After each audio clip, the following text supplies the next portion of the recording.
Kwa jina la Baba na la Mwana na la Roho Mtakatifu. Amina. Tumsifu Yesu Kristo. Milele amina. Basi leo ikiwa ni siku ya kwanza kabisa ya kipindi cha Majilio, ningependa nishirikishane na wewe mambo kadha wa kadha kuhusu kipindi cha Majilio, ili haya yote nitakayokuambia yakuwe katika mazingira ambayo itakufanya wewe uwe katika mwanga kipindi chote cha Majilio, kwamba unaelewa kinachoendelea na upo tayari kushiriki katika kinachoendelea katika kipindi chote cha Majilio. Sasa nitaongelea mambo matatu. Jambo la kwanza, nitazungumzia historia. Nini kilipelekea tukawa na kipindi cha Majilio, na mpaka Majilio, kipindi cha Majilio kina sura hii leo hii, ili kwa kuwaje mpaka ikawa hivyo.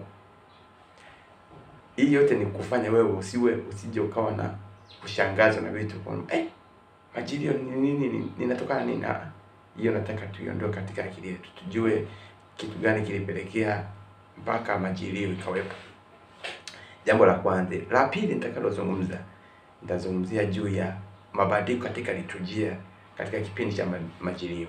Mabadiliko katika liturujia, kwamba katika kipindi cha Majilio yapo mambo kadha wa kadha katika liturujia, katika utaratibu wetu wa kuabudu, ambayo inaonesha kuwa ya kipekee. Nitazungumzia. Lakini jambo la tatu, nitazungumzia umuhimu sasa wa kiteolojia wa kipindi cha Majilio. Kwa tuko pamoja mpaka hapo. Sasa nianze kuongelea juu ya historia ya kipindi cha Majilio. Katika historia ya kipindi cha Majilio, namna gani kilianza na mpaka leo kiko hivi, wapo watu hao wawili ambao inabidi tuwaongelee sana, washiriki, yani ambao walifanya mpaka kipindi kiwepo. Kuna Wafaransa, lakini pia kuna na Warumi. Kwa hiyo Wafaransa na Warumi ni watu ambao walishiriki kwa namna pekee katika kufanya kipindi hiki kiwepo cha Majilio. Na tunapoanza kipindi kinavyokuja kuanza, kinaanza katika nchi ya Ufaransa. Enzi hizo kilijulikana kama Gaul. Inaanzia Ufaransa. Inaanzaje? Ufaransa walikuwa na sherehe. Na kabla sijaendelea mbele kuambia mambo mengine, naomba nikwambie kitu kimoja. Kadiri ya historia, kuna kipindi ambacho katika kanisa kadiri ya historia ya liturujia, kuna kipindi ambacho kulikuwepo hakuna ufanano katika kuabudu katika maeneo mbalimbali. Nikiwa namaanisha kwamba kuna maeneo ambayo walikuwa na utaratibu wa kuabudu na maeneo mengine walikuwa na utaratibu tofauti na wale. Kwa hiyo kuna tofauti fulani zilikuwepo. Tofauti za katika kusherehekea sherehe, tofauti katika kusali, tofauti katika kuendesha mambo ya ibada. Ndio maana unakuja, kwa mfano utakuja kuambiwa kama Christmas ilikuja kuwa kusherekewa dunia nzima, naamini kanisa zima, kuanzia karne ya 9. Unaona, ina maana kuanzia karne ya 9 na kushuka, ina maana inaonekana kuna sehemu fulani walikuwa wanasherehekea Christmas, sehemu nyingine wanasherehekea Christmas. Kwa hiyo sasa ieleweke kwamba hata hivyo katika kipindi Majilio inapokuja kuanza, inaanzia sehemu fulani husika. Inaanzia katika sehemu fulani husika ambayo ni Ufaransa. Na huko inaanzishwa kwa sababu tu kwamba Wafaransa walikuwa wanasherehekea sherehe ya Epifania, tokeo la Bwana. Lakini kabla ya kusherehekea Epifania, ilitakiwa wawe na kipindi cha maandalizi, kipindi cha majuto.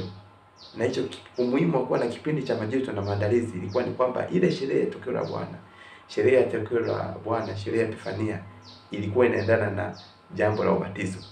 Kwa hiyo maandalizi ya ubatizo yalikuwa yanahitajika, maandalizi ya kujuta dhambi, maandalizi ya kufanya mfungo, maandalizi ya toba kabisa, ili mtu anapokuja kubatizwa siku ya Epifania iwe kweli amedhamiria kwamba anajiunga katika ufuasi wa Bwana, katika kumfuata Bwana. Kwa hiyo huko Ufaransa, umuhimu wa kipindi cha Majilio ulikuwepo kwa ajili ya nini? Maandalizi kwa ajili ya sherehe ya Epifania, ambayo alimhitaji mtu yule ambaye anategemea kubatizwa awe na toba, awe na mfungo, ili aondokane na dhambi.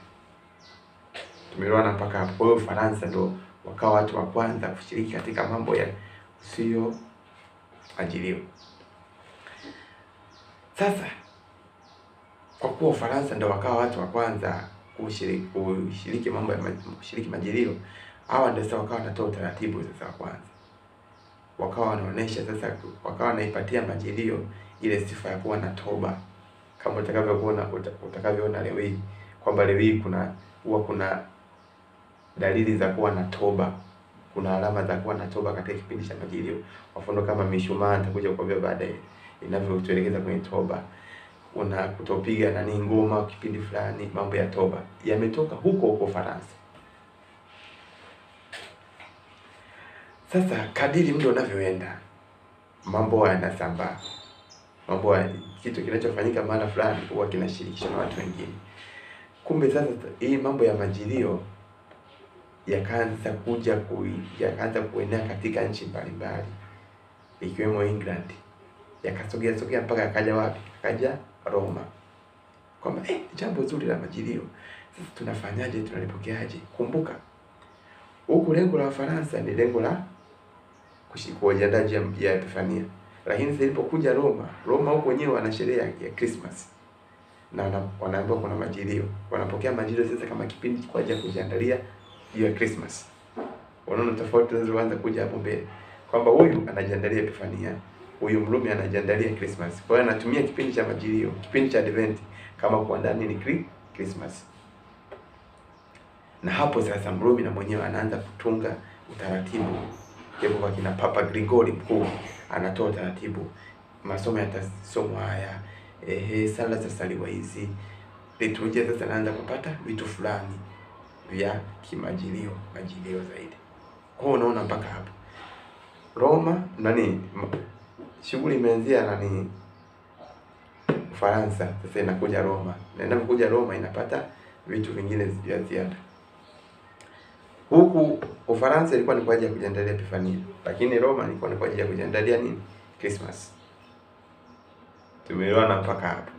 Na hapo sasa ndio nakuja kuona sasa kumbe mambo yanaenda hivyo, mambo yanaenda hivyo. Sasa kihistoria sasa, zaidi ya kihistoria tunavyokuja kuongea kihistoria, kuna jambo ambalo inabidi tusisitize pia kwamba baada ya kuwa Mrumi amepokea hiyo majilio na kuitumia majilio kama kipindi cha maandalizi kwa ajili ya Christmas, na huyu huyu Ufaransa anatumia kipindi cha majilio kama kipindi kwa ajili ya kujiandalia Epifania. Kitu ambacho kinakuja kutokea karne ya 9. Of course kabla ya karne ya 9 hapo, maana kuna mambo ya kihistoria ambayo yalitokea kwamba kuna kipindi ambacho hata Wafaransa wenyewe watu wagao walitofautiana sana kwenye mambo ya liturujia. Ikapelekea kwamba Mrumi sasa atoe liturujia ile ya Kirumi iwe kama ya liturujia ya watu wote wa Kristo wote.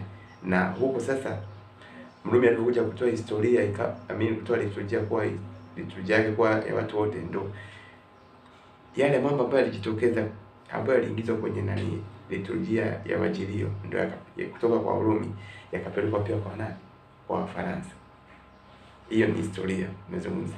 Lakini sasa main point ya msingi ni kwamba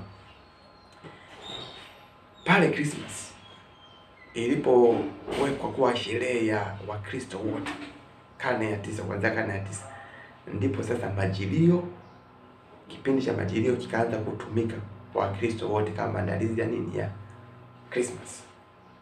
Huyu Ufaransa aliyekuwa anatumia majilio kama kipindi cha kujiandalia Epifania, na mwenye kabidi ashuke achukue kipindi cha majilio kama kipindi cha kujiandalia Christmas. Lakini sasa usawa katika alama ulionekana hivi kwamba yale mambo ambayo Mrumi aliyaingiza kwenye liturujia ya majilio yaliwekwa, na mambo yale ambayo Mfaransa aliingiza kwenye liturujia ya majilio yaliwekwa pia. Kwa hiyo ikaonekana kuna usawa. Sasa ni kuambia mambo ambayo yaliingizwa katika liturujia,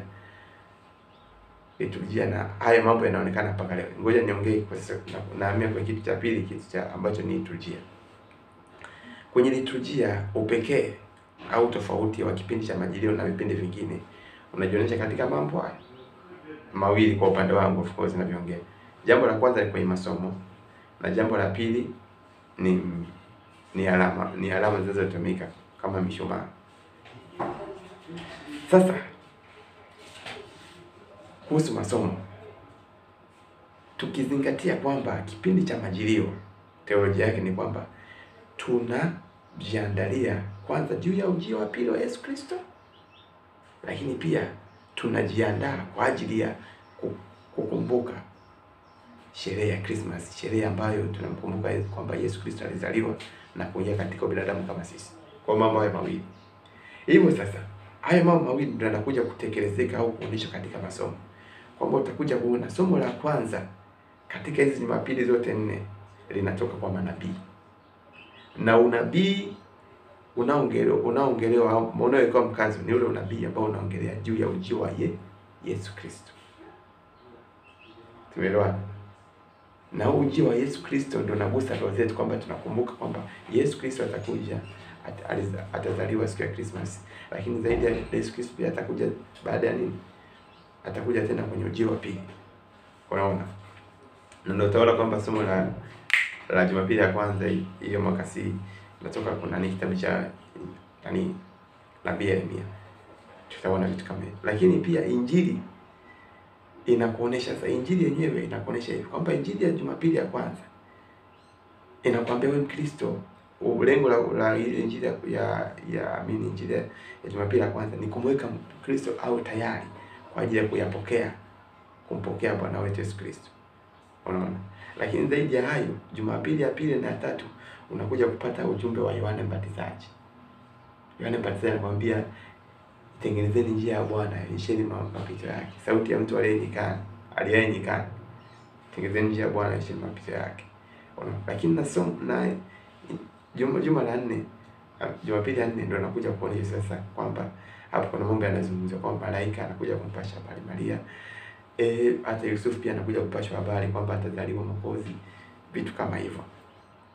Kwenye masomo manake masomo yote yanakuelekeza juu ya ujio wa Yesu Kristo. Ujio wa Yesu Kristo wakati wa kwanza kwenye Christmas, lakini ujio wa Yesu Kristo wa pili kwamba baada ya yote sasa atakuja tena kwa hukumu wazima na wafu.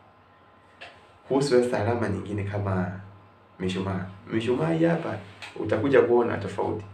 Mishumaa inayotumika katika kipindi cha Majilio inakuwa ya rangi mbili, zambarau na waridi. Nikisema waridi namaanisha rose, na zambarau najua unafahamu. Sasa tunatumia kwa Jumapili ya kwanza na Jumapili ya pili ya Majilio na ya tatu na ya 4. Jumapili ya kwanza, ya pili na ya 4 tunatumia rangi ya zambarau ya mishumaa. Hiyo ikimaanisha kwamba ni kipindi cha toba. Kumbuka niyo kwambia juu ya Mfaransa. Sasa hii anakuja kuonekana kwamba ni kipindi cha toba. Kumrudia Bwana, kusafisha mioyo yetu, kuwa tayari kujua katika mkao sasa wa kumpokea Yesu Kristo siku ya Christmas. Lakini zaidi ya kumpokea Kristo siku ya Christmas, pia kumpokea katika ujio wa pili. Lakini Jumapili ya tatu ya Majilio tunatumia rangi ya waridi. Ikiwa inamaanisha kwamba sasa baada ya kuwa tumejuta kwa kipindi cha majuma mawili, sasa tuwe na furaha. Tufurahi, gaudete, tufurahi kwamba Yesu Kristo atakuja. Tufurahi, tuwe na furaha. Na Jumapili hiyo ngoma zinapigwa na shangwe zinafanyika kanisani. Hasa baada ya kuongea hayo, na kuna mambo mengi sana katika liturujia. Yaani toba asasi. Mambo mengine yanakuja kujitokeza katika liturujia na kuwa nagusa zaidi kwenye toba. Iwe ni ukimya, iwe ni kutokuwa na shangwe, yote ni kwa ajili ya toba. Na nyimbo zote unaona zinaimbwa kwa ajili ya nini? Ya kufanyaje? Kumkaribisha Yesu Kristo katika mioyo yetu. Kwa mfano, sauti ya mtu aliye nyikani, itengenezeni njia ya Bwana. Zote hizi kwa ajili ya kufanyaje? Kumweka Mkristo katika kupokea Yesu Kristo. Hasa teolojia iliyopo katika kipindi cha Majilio ni kwamba mkazo utiliwe kwa juu ya uwepo wa Yesu Kristo kati yetu. Yesu Kristo yupo kati yetu. Huo ndio mkazo ambao inabidi utiliwe kwenye kipindi cha Majilio, kwamba Yesu yupo kati yetu. Emmanuel, God among us. Mungu yupo kati yetu. Ndio jambo la msingi. Sasa zaidi ya hayo, ni ombe tu kwamba yote niyokuambia sasa yakusaidie mimi na wewe, yatusaidie kwamba kipindi cha Majilio tusiwe katika giza, tuelewe kinachoendelea, lakini pia tushiriki, na kutakia kipindi chema cha Majilio. Kwa jina la Baba na la Mwana na Roho Mtakatifu. Amina.